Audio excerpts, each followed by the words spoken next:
बिस्मिल्लाहिर्रहमानिर्रहीम। अस्सलाम वालेकुम। आज 1 अप्रैल है और दिन है जुम्मे का। खलील रहमान कमर साहब, उनके नाम से आप सब वाकिफ़ होंगे।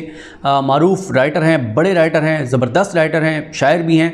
और उनका जो ख़ास तौर पे मुझे जो ड्रामा उनका बहुत अच्छा लगा, जो मैंने देखा भी सही, वो मेरे पास तुम हो। तो बहरहाल किसी तारुफ़ के मोहताज नहीं है और एक सच्चे पाकिस्तानी जिनके दिल में पाकिस्तान का दर्द है, जो जब भी बात करते हैं तो उनकी आंखों में नज़र आता है उनकी पाकिस्तान से मोहब्बत, अकीदत। और मैंने खलील रहमान कमर साहब को बहुत बार देखा, बहुत बार उनसे मुलाकात हुई और बहुत सारी निजी महफ़िलों में देखा कि जब भी कोई पाकिस्तान के ख़िलाफ़ बात करता है ना, पाकिस्तान के हवाले से, तो बहुत जज्बाती नज़र आते हैं और पाकिस्तान के ऊपर, पाकिस्तान के नाम के ऊपर, पाकिस्तान के ऊपर कोई कंप्रोमाइज़ नहीं करते।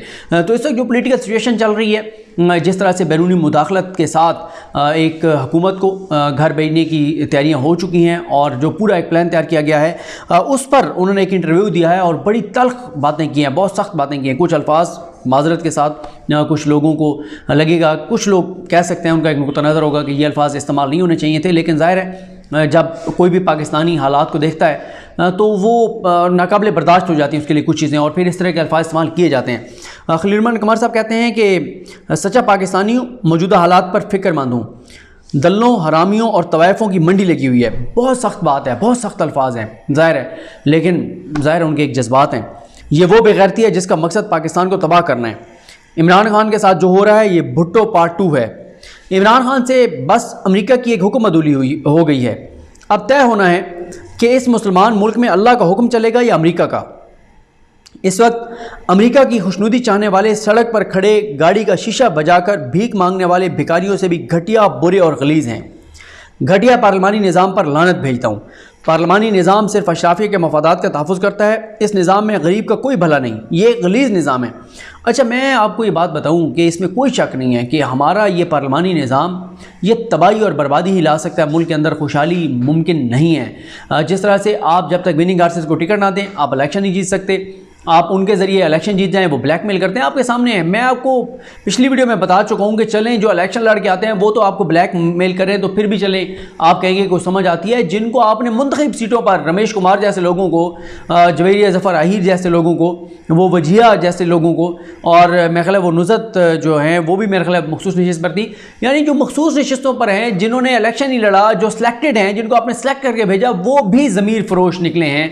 तो इससे ज़्यादा क्या हो सकता है आपके लिए? एक पार्लिमानी निज़ाम में आप हर बजट, हर कानून साजी के मौके पर ब्लैकमेल होते हैं, हर बंदे से ब्लैकमेल होते हैं। तो यही हमारी बदकिस्मती है, यही वो निज़ाम है जिसको इसके बेनिफिशियरी जारी रखना चाहते हैं। फिर वो कहते हैं एक चपरासी को भर्ती करने के लिए भी कोई म्यार होता है, जबकि जाहिलों के एक टोले के जमा होने की जगह का नाम मुकद्दस ऐवान रख दिया गया है। जिसके नाम पर आवाम से वोट लो, उसी के खिलाफ पार्लियामेंट में वोट डालकर उसे इक़्तिदार से निकाल दो। इससे ज़्यादा बेगैरती इस घटिया निज़ाम की नहीं हो सकती। फिर वो कहते हैं कि दिन दिहाड़े मैंडेट चोरी करने देना, आइन के मुंह पर इससे बड़ा जूता नहीं मारा जा सकता। कि 63 ये मौजूद है कि आप डिफेक्शन नहीं कर सकते, उसके बावजूद डिफेक्शन हो रही है, उसके बावजूद ज़मीर फरोशी हो रही है। तो वो कहते हैं इससे ज़्यादा आइन के मुँह पर जूता नहीं मारा जा सकता। वो कहते हैं कि कौम की बेहसी का अजाब है कि हम इस निज़ाम की ये गंदगी भुगत रहे हैं। जिनको हम 30 साल भुगत चुके, वो किसी तौर पर ऑप्शन नहीं होने चाहिए। ये बड़ा कंसर्न है कि 30 साल तक जिनके बारे में ये बताया गया, बयानिया बताया गया और केसेस मौजूद हैं, कोई ये भी नहीं है कि सिर्फ झूठ है, कि जिन्होंने करप्शन की, लूट मार की, सज़ा याफ्ता हैं, पाकिस्तान से भाग के गए हुए हैं, पाकिस्तान के दारों को मतलूब है, जिनके बच्चों पर केसेस हैं, जिनके बच्चे पाकिस्तान आना नहीं चाहते, जो कहते हैं हम पाकिस्तान के शहरी नहीं हैं, उनको उनके हवाले दोबारा मुल्क को करना, तो ये इसके ऊपर ज़ाहिर है सवाल हैं और लोग बहुत ज़्यादा इसके ऊपर डिस्टर्ब भी हैं। खलील रहमान कमर साहब कहते हैं कि हो सकता है इमरान खान इस तरह डिलीवर ना कर सको, उस तरह डिलीवर ना कर सको जैसी तौक़ुआत थी, लेकिन वो एक ईमानदार इंसान है, उसकी ईमानदारी पर किसी को शक नहीं। खलील साहब कहते हैं कि मेरा ईमान है कि एक ईमानदार आदमी आपका लीडर हो तो वो किसी भी वक्त परफॉर्म कर सकता है। खलील रहमान कमर साहब कहते हैं कि इमरान खान को काम करना ही नहीं दिया गया। दो ख़ानदानों के लिए तो यही एक डरावना और घिनौना ख्वाब था कि हमारे होते हुए कैसे एक तीसरा आदमी इस मुल्क का वज़ीर-ए-आज़म बन गया। मुंह टेढ़ा करके बदतमीज़ी करने वाले ये भूल जाते हैं कि इमरान खान 22 करोड़ अवाम का वज़ीर-ए-आज़म है। अगर जमहूरियत का तसलसल चाहते हैं तो सदारती निज़ाम ही इस मुल्क को बचा सकता है, इसमें कोई शक नहीं है।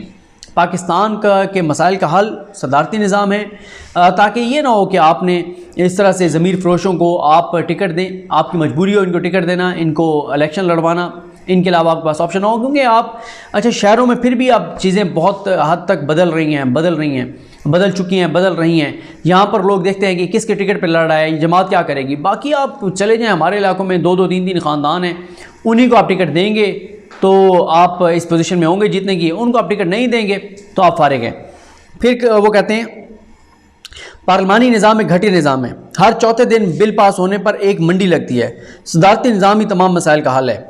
जब ऐसे हालात, वो कहते हैं कि जब पहले ऐसे हालात पैदा किए गए थे तो भुट्टो जैसा मजबूत लीडर भी नहीं बच सका था। अब की बार भी आका का हुक्म आ चुका, अरबों रुपए दिए जा चुके और जितना पैसा दिया गया है वो पाकिस्तानी अरकान असम्बली को ख़रीदने के लिए काफ़ी है। इमरान खान ने अमेरिका को कहा एब्सोल्युटली नॉट।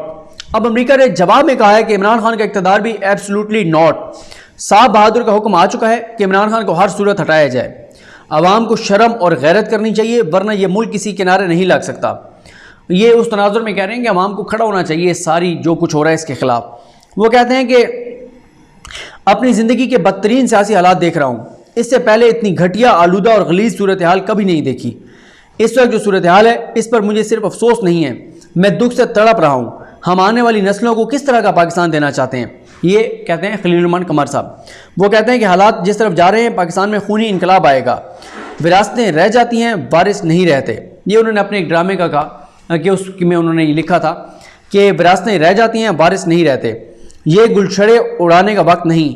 अगर कौम ने आज गैरत का मुजाहरा ना किया तो बैरूनी कुव्वतें हमेशा हमें डिक्टेट करती रहेंगी और बेगैरत कौमों के साथ फिर ऐसा ही होता है। गैरत का तकाजा यही है कि अमेरिका से कहा जाए कि अपनी हद में रहो, हमें डिक्टेट मत करो, हमें शर्म करते हुए अपने पाँव पर खड़ा होना चाहिए। अमेरिका के एहतियात और इमदाद पर रहे तो हमेशा हमारे मुंह पर जूते पड़ते रहेंगे। मुल्क नाजुक मोड़ पर है, हमारा वज़ीर-ए-आज़म गुलामी की जंजीरें उतार कर फेंकना चाहता है। भुट्टो को मौत की नींद सुला दिया गया, आज कौम के ख्वाबों की मौत होने जा रही है। एक वज़ीर-ए-आज़म जो आज़ाद और ख़ुद मुख्तार पाकिस्तान बनाना चाहता है, सब उसके खिलाफ मुतहद हो चुके हैं। फिर वो कहते हैं अमेरिका साबित करना चाहता है कि जो हम चाहते हैं वही होगा, जो तुम चाहते हो वो हरगिज़ नहीं होगा। वो कहते हैं कि एक ललकार से दूसरी ललकार तक का सफ़र हमने 45 बरस में तय किया। कौम से पूछना चाहता हूँ कि आपको और कितना वक्त चाहिए। अब की बार हम हार गए तो अगली ललकार के लिए कितने बरसों का इंतज़ार करेंगे। वो कहते हैं कि याद रखिए और पले बांध लीजिए कि सिर्फ गैरतमंद लोग कौम बनते हैं, बेगैरतों के सिर्फ ग्रोह होते हैं जो दुनिया में आकर खाने पीने और बच्चे पैदा करने के बाद चले जाते हैं, और ये काम तो जानवर भी करते हैं। फिर वो कहते हैं कि भुट्टो के बाद 45 साल लगे कि इमरान खान ने आकर अमेरिका को ललकारा। अगर इमरान खान भी नाकाम हो गया तो शायद कौम को 90 साल इंतज़ार करना पड़े कि फिर कोई शख्स आए जो साम्राज्य गुंडों को ललकारे। वो ये कहते हैं कि भुट्टो ने ललकारा था, भुट्टो को फांसी लगवा दिया गया, भुट्टो को मौत की नींद सुला दिया गया। 45 बरस बाद इमरान खान की शक्ल में एक लीडर आया है जो अमेरिका को ललकार रहा है। वो कहते हैं कि अब भी कौम इमरान खान के साथ ना खड़ी हुई तो फिर शायद 90 बरस और कौम को इंतज़ार करना पड़े कि कोई शख्स आए और वो इन साम्राज्य गुंडों को ललकारे।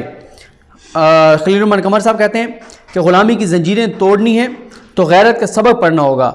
याद रखें कि जहाँ गैरत होती है वहाँ ग़ुलामी नहीं होती। ये है खलील रहमान कमर साहब की गुफ्तगू, ये है उनकी बात। अच्छा, ये भी मैं आपको बता दूं कि जो उन्होंने इंटरव्यू दिया है जिस चैनल पर, मैंने जो है वो ये अहम पॉइंट्स तो ट्वीट कर दिए हैं और मैंने उनका यूट्यूब चैनल पर दिया गया जो इंटरव्यू है वो मैंने अपनी यूट्यूब चैनल के कम्युनिटी पेज पर लगा दिया है। आप वहाँ जाकर उसके लिंक पे क्लिक करके आप सुन सकते हैं। बहुत इंपॉर्टेंट बात है और ज़ाहिर है हर दर्द दिल रखने वाला पाकिस्तानी ये देख रहा है कि क्या पाकिस्तान को एक बार फिर उन्हीं के हवाले किया जा रहा है जिन्होंने 30-40 साल तक इस मुल्क को लूटा है, जिनके ऊपर करप्शन केसेस हैं और झूठे नहीं हैं, साबित हुए हैं, और जिनके केसेस नहीं चलने दिए गए, अदालतों में नहीं चल सके। ये बदकिस्मती हमारी, होना तो ये चाहिए था। आज अगर एक माह के अंदर अंदर आप फैसला करें तो आसिफ अली जरदारी साहब हो नहीं सकता कि बचें। सियासी तौर पर मैं बात कर रहा हूँ क्योंकि फेक अकाउंट्स केस में हर चीज़ मौजूद है, डॉक्यूमेंट्स मौजूद हैं, शवाहिद मौजूद हैं, चेक मौजूद हैं, दस्तावेजी शवाहिद मौजूद हैं, पेपर ट्रेल मौजूद है कि कैसे किन ठेकेदारों को ठेके दिए जाते थे, वो किकबैक्स आते थे और अदीफ फरियाल तारपुर साहबा के अकाउंट में जाते थे। तो इन सारी वजूहात की बिना पर ये चीज़ इस्टेब्लिश्ड है कि इन्होंने करप्शन किया है, लूट मार की है। माजी में एक दूसरे पर इल्ज़ाम लगाते थे, एक दूसरे को चोर कहते थे, एक दूसरे पर केसेस बनाए, एक दूसरे को जेलों में डाला। आज मजहबी जमातें हों, लिबरल हों, खूनी लिबरल हों, सब के सब जो है जो इलाकाई सियासत करती हैं, जो लसानियत पे की बुनियाद पे सियासत करती हैं, MQM पीपल्स पार्टी, JUIF, मुस्लिम लीग नून, इनके खूनी लिबरल्स, NGO माफिया, मीडिया, सब वकला तंजीमें, सब का कंसेंसस है, सब एक पेज पर हैं और वजह कौन है? इमरान खान। इमरान खान को निकालना है। और इमरान खान को क्यों निकालना है, किसने इनको मुतहद किया, वो लेटर अब सामने आ चुका है, मरासला सामने आ चुका है, हकीकत सामने आ चुकी है कि कौन इमरान खान को हटाना चाहता है, क्यों हटाना चाहता है, ये सारी चीज़ें वाज़े हो चुकी हैं। बहरहाल देखते हैं कि परसों क्या सूरत हाल बनती है इतवार के दिन। मुझे अपनी दुआ में याद रखें। अलकरीम हम सब कामिल नासरो। अल्लाह हाफ़िज़।